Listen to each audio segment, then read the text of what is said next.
ಈಗ ಹೆಂಗೋ ಸಿನಿಮಾಗೆ ಎಂಟ್ರಿ ಕೊಟ್ಟಿದ್ದೀರಾ, ಸಿನಿಮಾದಲ್ಲಿ ನಿಮ್ಮ ಫೇವ್ರೆಟ್ ಆಕ್ಟರ್ ಅನ್ನೋದು ಯಾರು?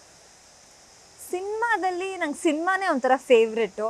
ಓಕೆ. ಸೊ ನನಗೆ ಸುದೀಪ್ ಸರ್ ಇಷ್ಟ, ಡಿ ಬಾಸ್ ಇಷ್ಟ, ಯಶ್ ಸರ್ ಇಷ್ಟ. ಅಂದರೆ ಅವರು ಲೈಕ್ ಯಶ್ ಸರ್ ಅಂದರೆ ಅವ್ರ ಜರ್ನಿ ಒಂಥರ ಇನ್ಸ್ಪಿರೇಷನ್, ಅವರಿಬ್ರು ಪೇರ್. ಓಕೆ. ಡಿ ಬಾಸ್ ಯಾಕೆ ಇಷ್ಟ ಅಂದರೆ for his humanity, the way he treats people. ಅವ್ರು ಹೇಗೆ ನೋಡ್ಕೋತಾರೆ ಅಂದರೆ ಏನು, ನಾನು ಅವ್ರನ್ನ ತುಂಬ ದಿನ ಮೀಟ್ ಮಾಡಿದ್ದೀನಿ, ತುಂಬ ದಿನ ಪರಿಚಯ ಇದೆ ಅನ್ನೋ ಥರ ಅವ್ರು ನಮ್ಮನ್ನು ನೋಡ್ಕೋತಾರೆ. ಅದು ನಂಗೆ ಸಿಕ್ಕಾಪಟ್ಟೆ ಇಷ್ಟ. ಒಂಥರ ಅವ್ರನ್ನ ನಾನು ರೀಸೆಂಟಾಗಿ ಮೀಟ್ ಮಾಡಿದಾಗೂ ತುಂಬ ಖುಷಿ ಆಯಿತು ನನಗೆ. ಫಸ್ಟ್ ಟೈಮ್ ನಾನು ಮೀಟ್ ಮಾಡಿ ಒಂದು ದೊಡ್ಡ ಮೆಗಾ ಬಿಗ್ ಸ್ಟಾರ್ನ ಮೀಟ್ ಮಾಡ್ತಾ ಇದ್ದೆ. ಸೊ ಸಿಕ್ಕಾಪಟ್ಟೆ ಖುಷಿ ಆಯಿತು. ಎಷ್ಟು ಸರಿ ಮೀಟ್ ಮಾಡಿದಿರಾ ಡಿ ಬಾಸ್? ಒಂದೇ ಸತಿ. ಒಂದೇ ಸರಿ. ಸೊ ಒಂದ್ಸತಿ ಖುಷಿ ಆಯ್ತು ನಿಮ್ಗೆ? ಅಂದರೆ ಒನ್ಸ್ ಫಸ್ಟ್ ಟೈಮ್ನೇ ಅವರಾಗಿಲ್ಲಿ ಅವ್ರ ವೈಫ್ ಆಗಿರಲಿ ತುಂಬ ಚೆನ್ನಾಗಿ ನೋಡಿಕೊಂಡು ಮಾತಾಡ್ಸಿದ್ರು.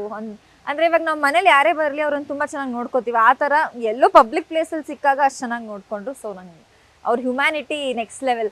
ನಾನು ಅವ್ರ ಥರ ಹ್ಯುಮ್ಯಾನಿಟಿ ಬೆಳೆಸ್ಕೋಬೇಕು, ಎಲ್ಲರೂ ಇರಬೇಕು, ಎಲ್ಲರಿಗೂ ಅದೊಂದು ಕ್ವಾಲಿಟಿ ಇರಲೇಬೇಕು ಅಂತ ನಂಗೆ ಅನ್ಸುತ್ತೆ. Very nice. ನಿಜವಾಗ್ಲೂ ವಾಟ್ ಈಸ್ ಹಿ ಅನ್ನೋದು ಅವ್ರನ್ನ ಮೀಟ್ ಮಾಡಿದವ್ರಿಗೆ ಗೊತ್ತು. ಗೊತ್ತು. ಸುಮ್ಮನೆ ಹೊರಗಡೆಯಿಂದ ಜಡ್ಜ್ ಮಾಡಿದ್ರೆ ಏನೂ ಗೊತ್ತಾಗಲ್ಲ. ಕರೆಕ್ಟ್.